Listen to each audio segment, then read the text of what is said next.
We just entered into the month of Av, which hopefully is going to become very, very soon the happiest month, the most jubilant time in the Jewish year. And we want to focus today on the conversion of the month to simcha, to joy. Even though halachically, as long as we haven't heard the shofar of Mashiach, there's still the halachic restrictions of mourning. But it's our work to break out of that external element of the month of Av and tap into the soul of the month. And the soul of the month is the brightest of all months. As we can call it, the month of Av is called Father. Father. So deep. As we sense the closeness to Hashem in such a powerful way that He's our Father in heaven. And before I begin today's class, I don't even know how related this is, but I'm very excited about the times we're in. I'm confident and feel very, very strongly that we are at the threshold of complete and total world transformation. So if you open up the Psalms and you read the second chapter in Psalms, I'm going to just read in English, and you make your own association to what this is referring to. It reads like this. King David says, Lama rakshu goyim, why do the nations congregate? Ulu umim yahegu rik, and why do people think of worthless plans? Yisyatzvu malchei eretz, why do the earth's kings set themselves, stand up? V'roiznim noizdu yachad, and the rulers take counsel together. Al Hashem, against God, v'al Mashiachai, and against His anointed one. So we're talking about a congregation of nations to stand up against God and against His anointed ones. That is going to happen at the end of days. And then it says, Yoshev b'shamayim yischak, the one, He who sits in heaven will laugh. Hashem yilag lomai, my master will mock them. And God says, Vani nasachti malki, but it is I who have anointed my king, Al Tzion Harakachi, upon Zion, my holy mountain. Anybody feel the tension going on the holy mountain? Anybody see the nations of the world congregating, taking counsel? Those words, it's like amazing. And everything is so under the guise of trying to make things better for humanity. We're not so sure. But we know from the verse that all this will fall apart. And this existential threat against the Jewish people will never, ever, ever materialize. Whatever was meant to happen to Israel at the end of days in terms of harm and suffering, we've had already. All the predictions that speak of at the end of the days, some kind of Armageddon, is not going to in any way, shape, or form harm any of our people. Just my father shared with me in the morning something that he saw in an interesting book and about something that's mentioned in last week's Torah portion. On the one hand, it's pretty chilling. On the other hand, it is comforting in the sense, as I'm going to mention it now, in the last Torah portion that we just read in Parshas Masai, or Matos, let me see. No, it's in the Parshas Matos. We had a double portion this past week. So it says over here, when it speaks of the borders and the boundaries of the land of Israel, exactly it's in Parshas Masai, what's going to be what is exactly the land. It says, let me just find it. Oh yeah. So the verse says like this, This is in Parshas Masay, in Pasuk Lamed Daled, Perek Lamed Daled, which is chapter 34, chapter 33, Perek Lamed Gimel, verse 55, Nun Hey. It says, God is commanding the Jewish people when you come into the land of Israel for the first time, make sure to clear the land and inhabit the land fully. If you do not drive out the inhabitants of the land, those that you will leave over from them, they will become spikes in your eyes, and they will become thorns in your sides. They will harass you on the land that you're living over there. Okay. So what he pointed out was something really like amazing. He brought from, and I wasn't planning to say this now at all, so I didn't really look up the sources, and I generally don't like to say things before I look up the sources, but my father read it for me, and I'm on my way here. I actually gave him a call to see if he can tell me where the source is, but it's one of the early commentators on the Tanakh, on the Torah, called the Radak, Reb David Kimchi. So he describes that when the Jews entered into the land of Israel, there were the lands of the 7 nations. Of the land of the 7 nations, there were the Canaanites. Many of the Canaanites left the land of Israel when the Jews entered. And they left, and they relocated. And he writes over there that their migration brought them all the way to Germany. And they settled in Germany. The verse that we're reading over here is describing that if you will not do what I'm telling you to do, so then v'imloi serishu as yeshvei haaretz mipneichem, so that those that will remain over will remain to thorns in your eyes. So it's interesting that Rashi says, what does it mean, lesikim? Okay, litzninim, Rashi says, poisrei poisrim. The interpreters interpret. What does it mean when it says they will become thorns? Lashon mesaychas kaitzim. It means a wall of spikes. In other words, they will gather you in to a wall of spikes, which is speaking about, in other words, if you let them go, they'll come back to haunt you. And which is clearly an indication of barbed wires that you will. Then the next verse says, that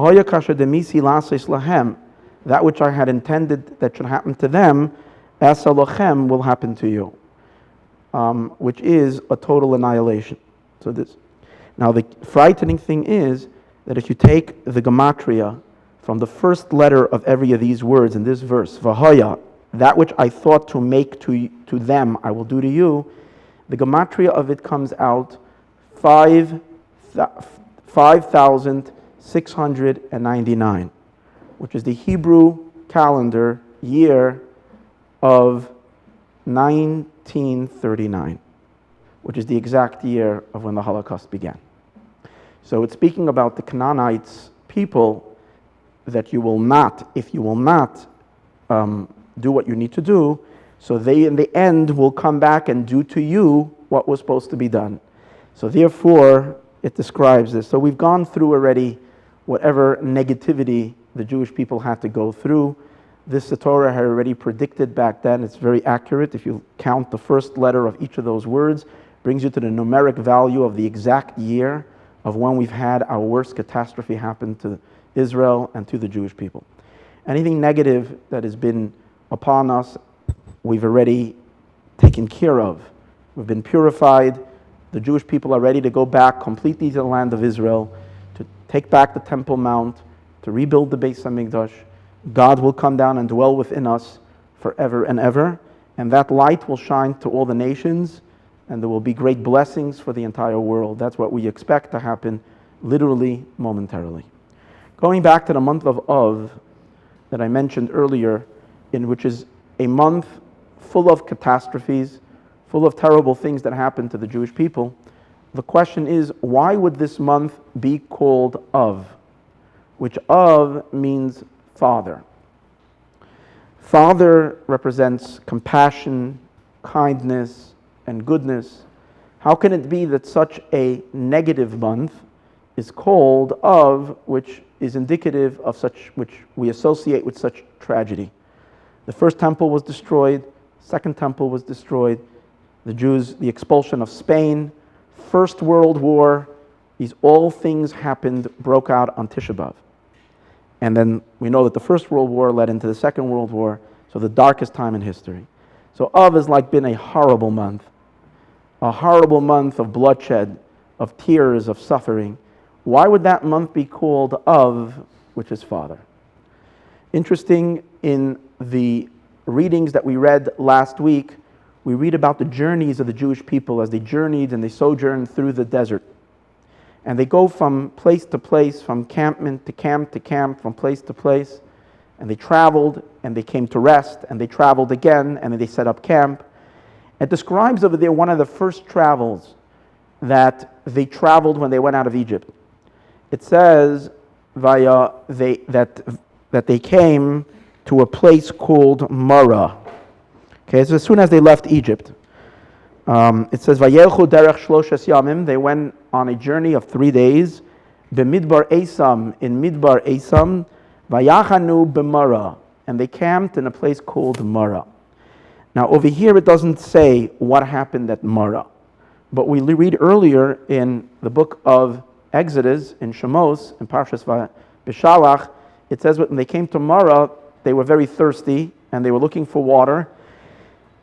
And the only water that there was very bitter water. And it says they couldn't drink the waters from Mara because it was bitter. Ki marim hein, because it was bitter. So then God instructs Moshe to take a stick, a branch from a tree, throw it into the water, and the water was sweetened. Okay, remember, so that's what happens at the place called Mara. Then it says, Vayisu, they traveled from Mara, going back to our verse in this Torah portion that we just read. It says they traveled from Mara, Vayavoyu, when they came, Elima. They came to a place called Elim. Ube'elim, and in Elim there were 12 springs of water, and there were 7 palm trees. Vayachnu sham, and they camped over there. Okay, so remember this. They're coming, as they're leaving Egypt, everything is beautiful. They just crossed the sea. They just were singing. Their enemies were drowned in the sea. Miraculous. They just became very, very wealthy because all the spoils of the Egyptians was given to them. I mean, it was like they were marching on high. Suddenly they hit a bump in the road. They come to a place, there is no water, they're thirsty. They all begin whining and crying, and all we have is bitter water. Then it says they leave that place, and immediately they come to this beautiful oasis in the desert. There's 70 date palms, there's 12 springs of waters, and it's beautiful. They came to Palm Springs in the middle. It's beautiful, very nice. But what is the deeper meaning of what's happening over here? So the great Mezritcha Magid, Reb Dov Ber of Mezrich, who is the successor of the holy Baal Shem Tov. So he describes the deeper meaning of what's happening over here. He says, Vayavo, we know in general a teaching from his teacher, from the holy Baal Shem Tov, the head of the Chassidic movement, that every single person in their life goes through these journeys that the Jewish people went through. This is all metaphoric. In addition to it literally happening to Israel back then, this is also the story of each and every one of our lives, as the Torah is an individual book for every single one of us, because the Torah is really the story of our soul. Each and every one of us, because this Torah is layered upon layered upon layered and upon layers. You know, the Holy Arizal says that generally everybody knows the Torah can be expounded on 4 levels. Pshat, which means simple interpretation. And then you have Remez, which means homiletical things, like I said before, Gematria, things like that. Then you have Drush. Drush is like, I forgot how they translate it in English, Drush, but Drush is Medrash kind of. And then finally, what is it? And then finally, there is Sod, which is secret, which is the esoteric, which is the mystical, which is the Kabbalistic. So the Arizal says that really, in truth, there is 600,000 interpretations of simple literal translation. There are 600,000 interpretations based on remez, 600,000 interpretations on the level of drush, and 600,000 interpretations of the mystical. So therefore, each and every one of us has their own path in the Torah. And the Torah discusses each and our soul, our experience. So we too have our exodus from Egypt, which is a discussion onto its own for another time, as we move through our life. Coming to Mara means hitting a bump in the road where things are bitter. In other words, God throws us a curveball in our life. Suddenly we experience a bitterness, something difficult, something harsh, something that we don't know what to make of. And it's painful. That's the bitterness of Mara. And he goes ahead and he explains that when it's bitter, we need to understand that there is water in the bitterness. Water is kindness. Water is symbolic of kindness. There is love and there is kindness that's in the bitterness. It's only that what? The pasuk describes, V'lo yachlu lishtois mayim mimara. They couldn't find the kindness that was in the bitterness. Because sometimes when a person is hit with hardship and with pain and with some kind of a loss, some kind of a difficulty in a particular thing, it's very hard to break the shell of the external din and judgments, to break what we call the klipa, the outer layer of it, and to discover the soul and the kindness, the root of goodness that's really the nucleus of it, that's really godly, it's really coming from God's infinite compassion and kindness. They couldn't tap in, they were not able to penetrate to find the water that's in Mara. And the reason named Kimarim Haim, because they were bitter. Not because the water was bitter. Kimarim Haim, because the people were in a state of bitterness. As at that point, there was something lacking in them, that they couldn't discover the inner goodness that's in it. And to further explain and understand this, so the Tzemach Tzedek was the third Chabad Rebbe, and I discovered this on this Shabbat, and it was like, wow. Goes into a whole elaboration and a description and explaining this teaching from the Holy Maggid. And he says like this, he says, there is two types of kindness. There is external kindness, outer kindness, and then there is inner kindness. Outer love and deeper love. Essential love. Anything that is expressible is not essence. Essence cannot be expressed. Anything that could be projected is only an external ray of the essence.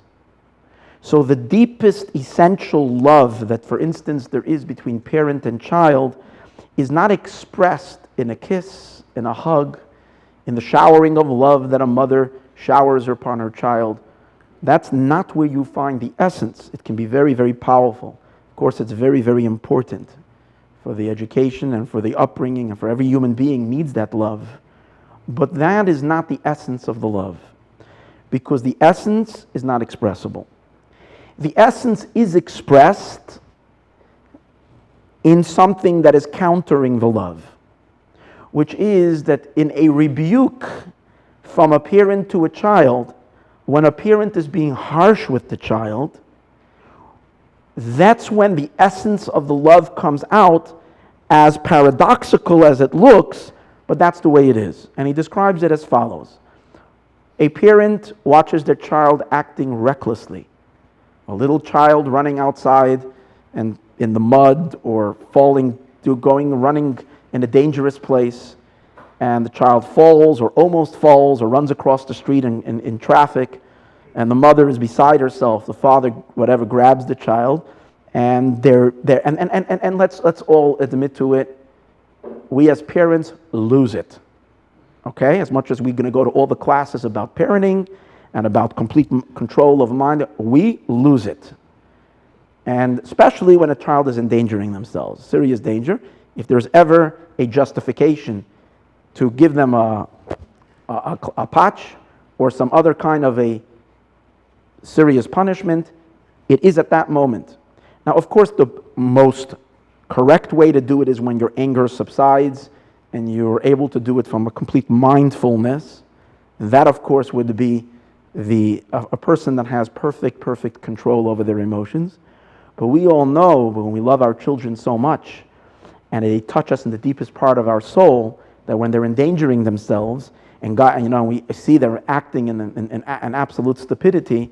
So what does that do? That we flare up, and there is a moment of rage and a moment of anger, and at that moment we're doing something that is externally contradicting love.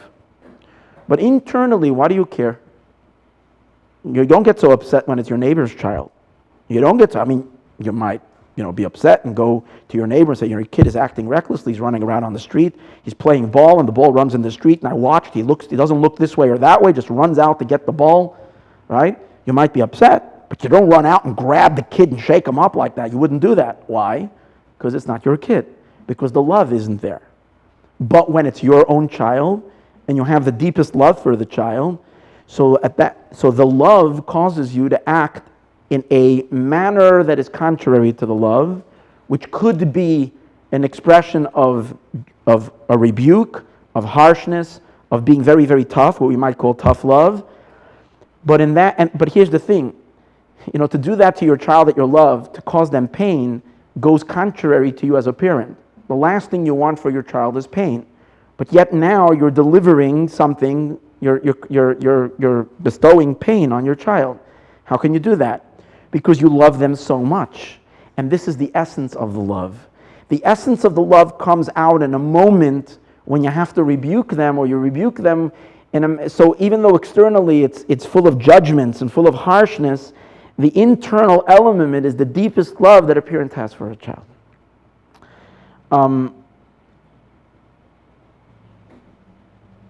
I'm the worst disciplinarian. I can't discipline. I have a very hard time. But thank God I have good kids. They all grew up pretty good. I remember one time when I disciplined my son. I have in my shul, we have a place, and I do from time to time children's activities like hikes. I take him out hiking. And my son loves the outdoors, and we used to do hiking, me and him, a lot together. And there was this time that I was going to do a big hiking trip, and it was a Sunday, and it was going to be in the afternoon, and he in the morning woke up and he didn't want to go to school. Okay? Kids don't like going to school on Sunday because Jewish schools are open on Sunday, many of them, and everyone else doesn't have school. So it's not really a happy thing to go to school on Sunday. So he was resisting on going. So usually, how can I get him to go? Today I had something on him. He said, you want to go on the hike if you're not feeling well? Because he's telling me, I'm not feeling well. And I know, you can tell when it's real or not. So I knew, so I said, okay, if you're not feeling well, you're not going to come with me in the afternoon. Now, when I said it, I didn't mean it. But I just needed to get him to go.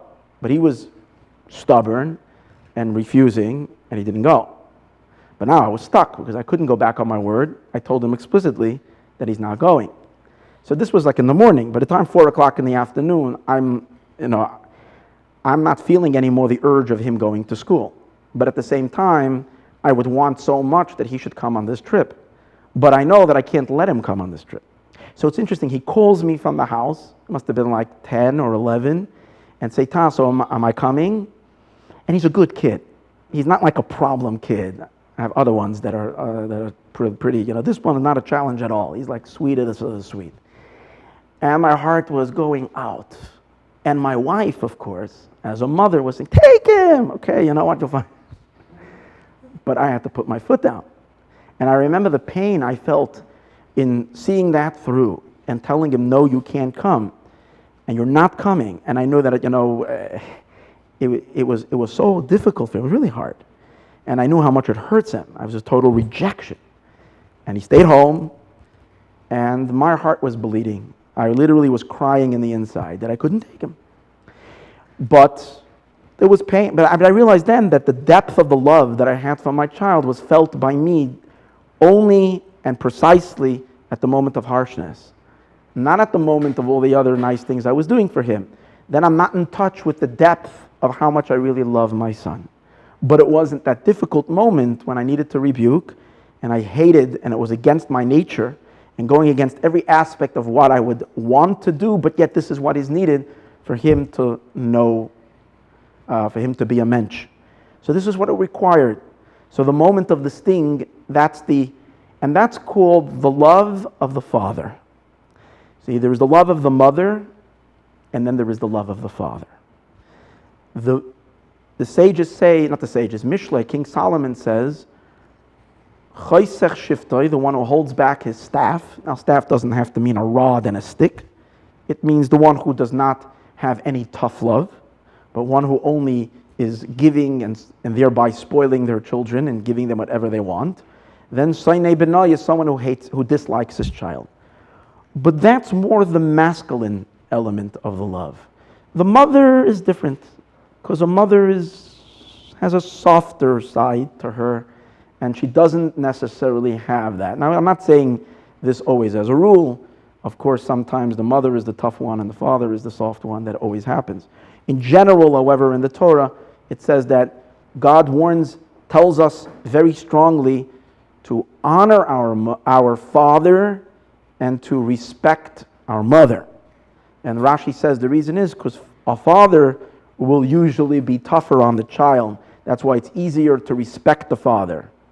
And the mother is usually the one who's nicer or kinder in the sense of kindness, and therefore it's easier to honor the mother. So, but it says each one the opposite.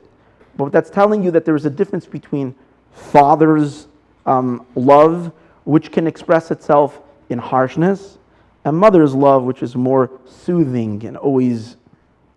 So now, when we go back to what happened when the Jewish people are coming to Mara, Vayavayu Marasa, they come to Mara, indicating and coming to some kind of a bitterness where God is being harsh with them, where there is something bitter in their life. We find an interesting thing in regards to the destruction of the temple. We find that the Torah, the prophets describe it as God pouring out his wrath. He's angry. He's pouring out his wrath, but he directs the wrath on the building instead of directing the wrath on the Jewish people themselves. He pours out his wrath on the building, on the structure, and not, God forbid, to annihilate the Jewish people. But then it seems like the Torah tells us, the Talmud tells us, that God is weeping. Every day he weeps on the destruction of the Beis HaMikdash. It's a parent who acts very harsh and does a moment of extreme rebuke to their child. But what happens? He says a fascinating thing. He says, do you know what? He says that harshness, which is enclothing the love, the deep love that you have to your child is now being enclosed in harshness, in rebuke. He says that rebuke or that harshness isn't true, isn't real. Because if it's true and if it would be real, then it would last. The reason why the moment after you act, especially if you lose yourself, and you're not completely mindful, but you lost it. And as I mentioned earlier, it's okay. It's not okay, but it's okay. You know, if a parent loses it with their children, it's an indication of a deep emotional bond. Now, okay, you're a human being, so you're supposed to have a mind, so you're supposed to have mind control. But it's with your children that you have the ability to lose it more than anybody else, because you love them so much and because they get to you in such a deep place, because of that deep, intricate and essential bond that you have with them. But what happens after the moment after you lose it? So then you eat yourself up. You're crying. A parent that was harsh to their child afterwards is crying of why I had to do this to my child, or why I did this to my child. And we find the same thing with God. He acts in a very, very harsh way, brings upon us an exile which is lasting already close to 2,000 years, but at the same time he's weeping and he's crying every day. And then the Talmud tells us, however we can understand this, I don't understand this, but this is what the Talmud says. There are three things that God Almighty regrets. Regrets. And one of them is the exile. He regrets the exile. That's exactly what we're talking about. He does it and he regrets it. But what does that indicate?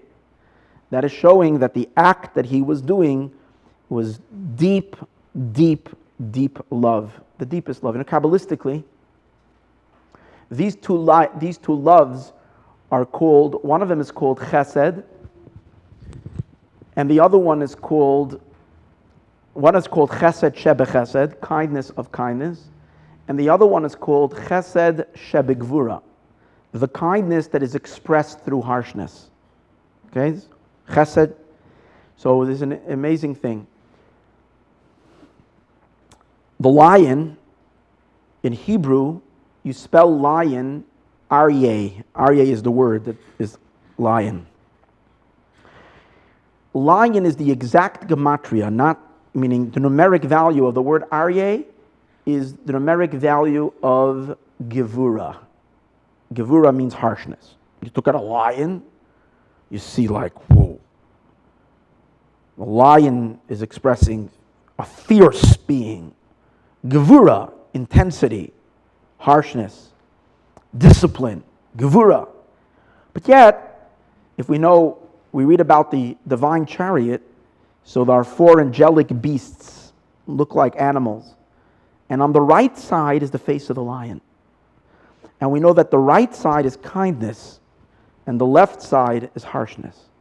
So how does it work that the lion is gematria gevura, but at the same time the lion is on the right side? The right is supposed to be chesed, which is the opposite. And the answer is the lion represents the deepest chesed. Not ordinary kindness, but the kindness that is in gevura. That within the harshness, there is kindness. And here we're talking about a level of kindness that is inexpressible kindness. You can't express it as kindness. It will come out in something that is opposing the kindness. But yet what's really there inside is the kindness. And really, really deep inside is the love. There's nothing there other than the love. It's just for a moment, the love found expression in something that is opposite of it because otherwise it couldn't express itself. That is the lion. The month of Av, everybody knows. What is the mazal for the month of Av? Is the Leo, is the lion.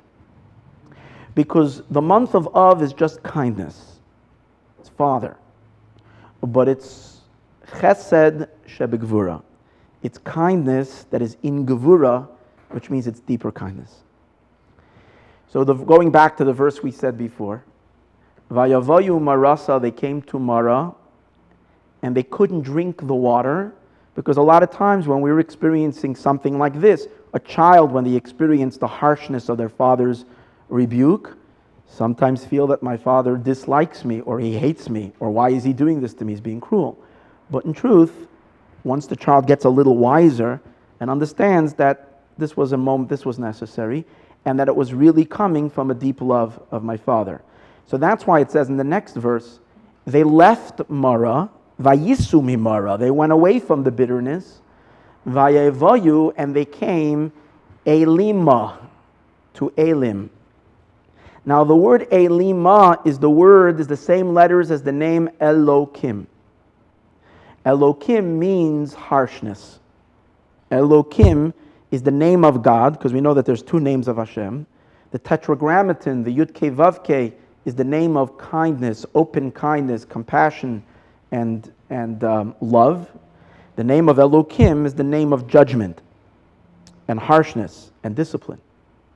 But when they left Mara, they came to Elima, to the name of Elokim, but by now they have already penetrated the external veneer of the name of Elokim, and now the name of Elokim becomes in a different order. It becomes Keli Ma. Eli Ma. Keli Ma. Now Keli, the letters Aleph, Lamed, Yud, is a name of kindness. Kale is kindness. Because the verse says, Chesed Kale Kol Hayom. The kindness of Kale all the day. Kale Hashem, we say it by Hallel, El Hashem Vaya'ir Lanu. God being called Kale, He's radiating to us. So Kale is the name of God associated with the attribute of kindness. But over here we're saying Keli, kindness, Kale, kindness, But this is not ordinary kindness. This is Kel Yud. What is Yud? Yud is a point that doesn't have expression. Yud points on essence. Because it's a dot, it doesn't have any expansion. We know in God's name, the Yud is where everything starts, a point, an indivisible point. The next letter is Hey. What does the Hey do? Hey is already expansion. You take that point, and it's expanding both in two directions, and we're creating a full space. That's what the Hey is. So Hey is already a diffusion of something. The Yud is a concentrated point. Keli means kindness that is emanating from the Yud of God's name, which means from an essential place. Not an expressible, expansive kindness, but the deep, deep, deep kindness that cannot be conveyed in words of love, but only will make the person himself is not conscious of it. Because as I mentioned earlier, I in my consciousness don't feel on a daily basis the deep love that I have for my son. But that day, that evening, when I had to go to sleep at night and know that I kept him home when he wanted so bad, and I can see the tears in his eyes, he wanted so much to come, and I had to say no, I became in touch with love that I had for him that I never knew I had. See, that's essence. That hurt me. So Keli, that's Kale of Yud, not the Kale of, and that's called the kindness of the father, not of the mother, because the difference between father and mother in regards to creating a child is the same thing. Father gives the drop, the essence. The mother is the one who develops, she develops the child into a full being of all the limbs and all the organs by the drop sitting within the mother for 9 months. So the mother is all about the expansion, the development of something to the outside. The father is the essence. So that's why, as we said earlier, the father contains within himself what's called chesed shebegvura. The mother's kindness is chesed shebechesed, is a kindness of revealed goodness. Always revealed goodness. The father sometimes has to give a goodness that is concealed in something that is the opposite of goodness. And now we'll also understand, it says in some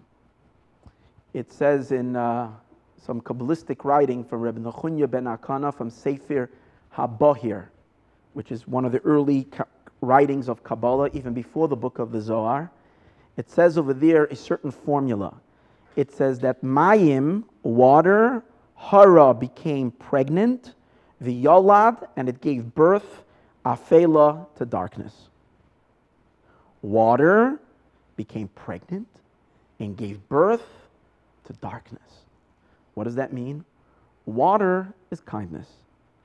The underlying generating force that brings all of the cosmos into existence, that's drawing the world into existence, is a deep kindness of a God.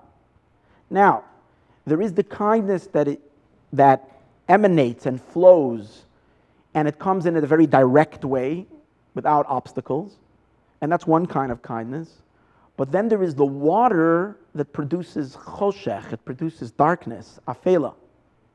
It's the idea where the pasuk says, Eile toldos Yitzchak ben Avraham, Avraham holid es Yitzchak. When we think about our patriarchs, Avram is what?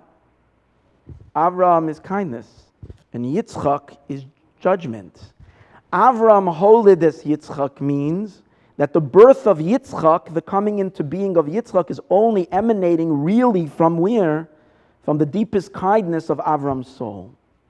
Avram is giving birth to Yitzchak. When Mashiach will come, the Gemara tells us that we are going to say to Yitzchak, to Isaac, Ki ata avinu, you are our father.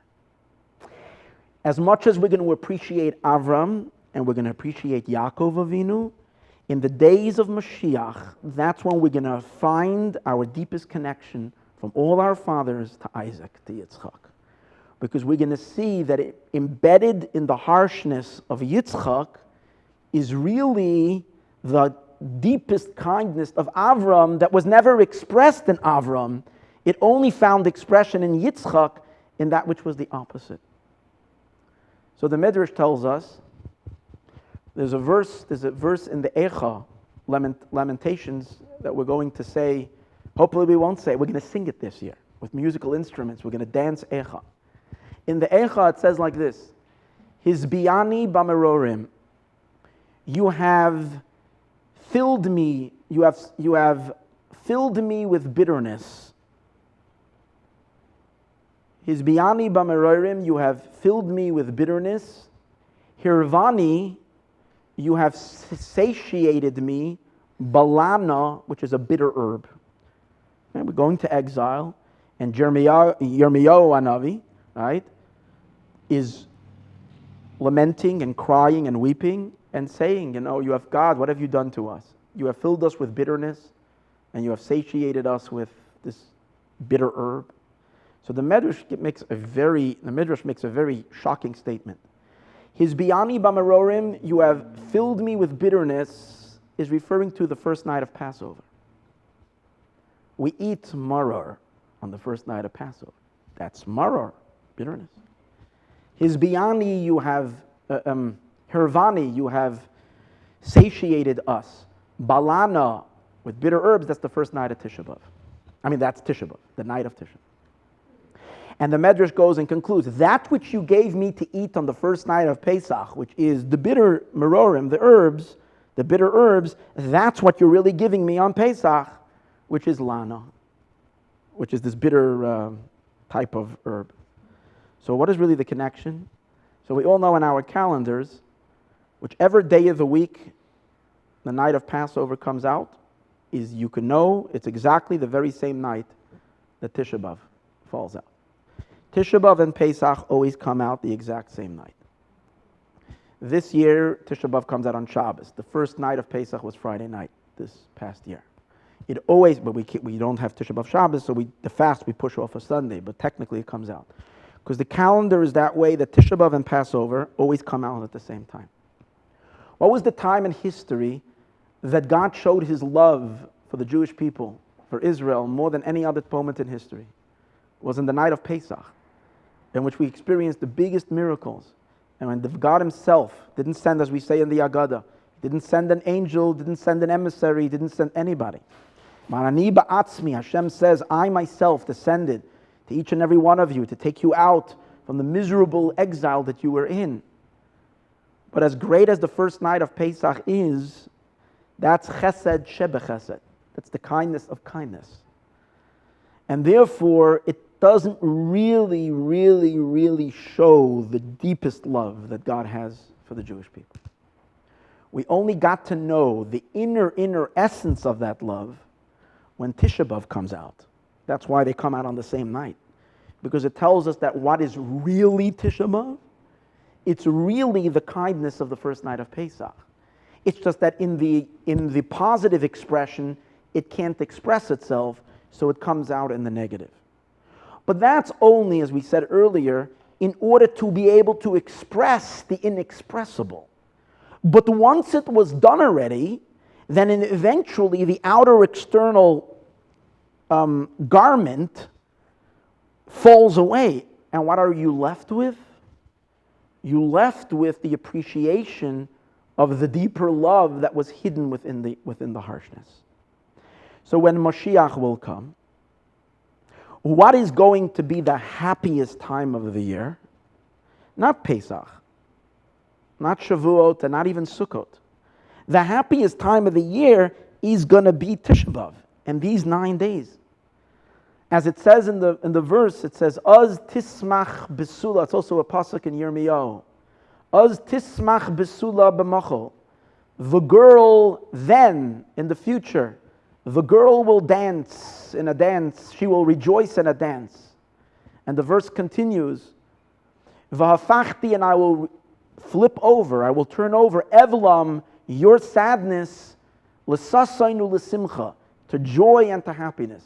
Which Maimonides tells us, a law, that this is going to happen, that not only when Mashiach will come, will Tisha B'Av cease to be a sad day and a day of mourning and a day of fasting, but it's going to turn into a holiday. And everybody asks the question, what's the justification to turn it into a holiday? If anything, we will try to forget our scars and our wounds, and then, so just, have the day be an ordinary day. No need to mourn, but why celebrate the day of your afflictions, of your pain and your sorrow? And the answer is, the moment Mashiach comes and we wake up from this nightmare, because the whole exile is just a dream.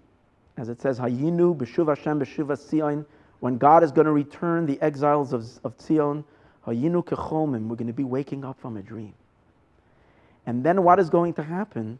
There isn't going to be even the tiniest trace of any of the suffering and the pain.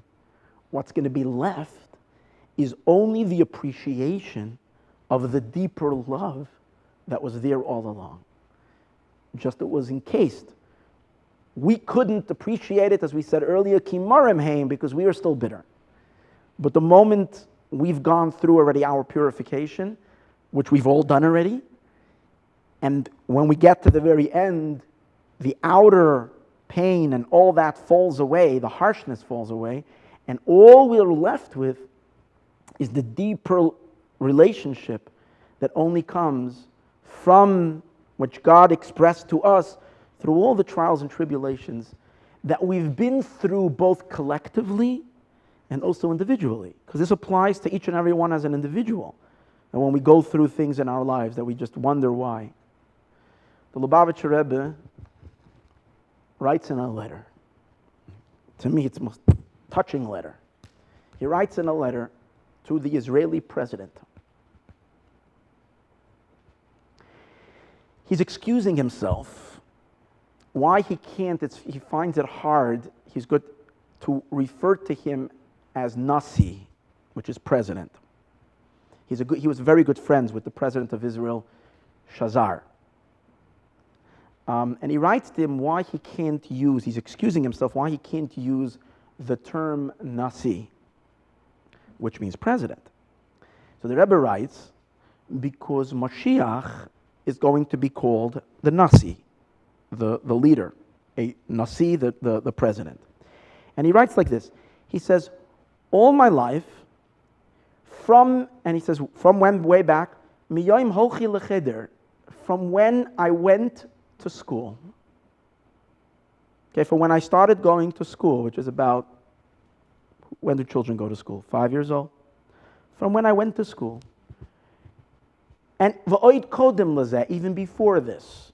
So we're talking about before he went to school. So we're talking about 3 years old, maybe 2 years old. He writes, Hischil hisrakim b'moichi. I started visualizing in my brain, tziyurei hagiula, the images of the redemption.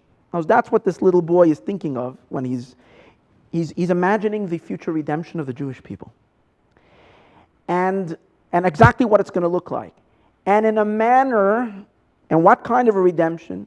A geula, a redemption that is going to be so powerful that when we finally return back to Eretz Yisrael, we're going to turn around and we're going to be able to say with joy and happiness what the verse says, Otcha Hashem, I'm going to thank you, God, ki anafta bi, that you have rebuked me. Meaning, what kind of a redemption am I looking? And he says, one that after the redemption comes, it's not just going to be we're going to forget all the tsaris that we had, but a type of redemption in which we're going to look back and it's going to be understood all the pain and the suffering that we've gone through. Who can measure the pain that this ancient people, Israel, has gone through? It's immeasurable. And yet, the redemption is going to be so fascinating and so awesome and so great and so good that it's going to have, at that moment, then, now we can't possibly fathom it. But then we're going to understand how everything we've been through is something that was ultimately good, and we're going to thank God for that suffering. He says, because by me this is what we're waiting for in terms of the Mashiach. So even though, the state of Israel is good, and we have a president, and I respect it very much, it hasn't yet accomplished this kind of redemption for the Jewish people.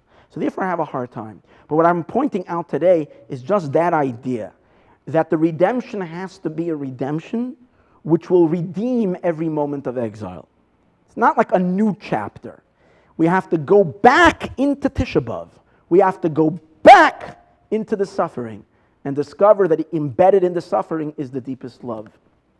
Sages tell us, we know that in the Holy Temple, in the Holy of Holies, there was the two cherubs, the cheruvim. And they had two children. They were like two bird-like creatures with wings, and their faces were a human face, child's face. And one of them was a boy and the other one was a girl. And the sages tell us that the Talmud asks a question. In one place it says that the cherubs, upeneam ish el achiv, their faces are one to each other. There is another verse in which it describes that upeneim el pnei habayis, that their faces are facing the wall. So the Medrash says, well, it depends. The Gemara says, at the time when the Jewish people are doing the will of God, then they're looking at each other. At the time when Jews were not doing the will of God, they were turned back to back. Because the boy and the girl are representing God and Israel. We are the girl. He's in Shir HaShirim, in the Song of Songs, the entire, it's all the metaphor for the relationship of God and Israel in terms of a bride and a groom, and a husband and a wife, a loving, loving, loving couple. And we all know there are moments that we sit and we look at each other in our relationships, and there are moments that we're sitting back to back. Right? You're looking at one wall and he's looking at the other wall. That just happens. And we all know. And with God, it's the same thing. It's the same thing. There's the closeness and the distance and the closeness and the distance. We have our ups and downs. He's upset at us. We're upset at him. It's a very intense relationship. So, but then the Talmud says an interesting thing. It says so this was a miracle, literally, even though they were made out of just gold. And again, they didn't have yet any of the mechanisms like they have today, right? So it wasn't electronic, so you can move this way or that way. Yet they had a life on their own. They would look at each other, and if Jews were not doing, whether they would turn their backs to each other, showing that we're not heart to heart. We aren't close.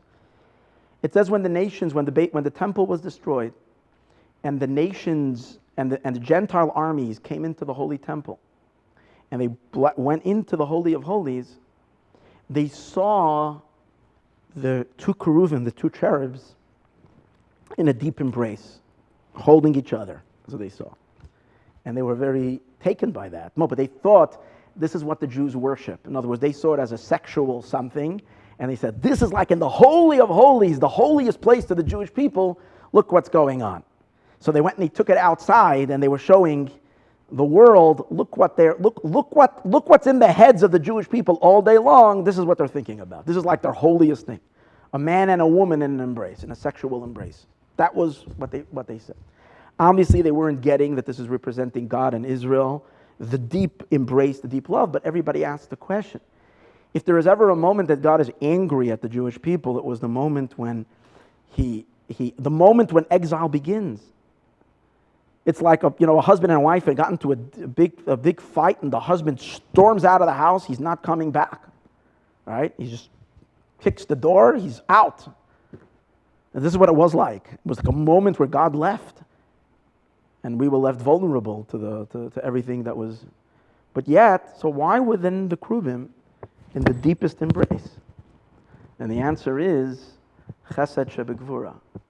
Yes, it was a very, very harsh moment, the exile, externally, but internally, there was never such a loving moment like the moment of Tisha B'Av. Tisha B'Av contains within it the deepest love that God has for the Jewish people and our love to Hashem.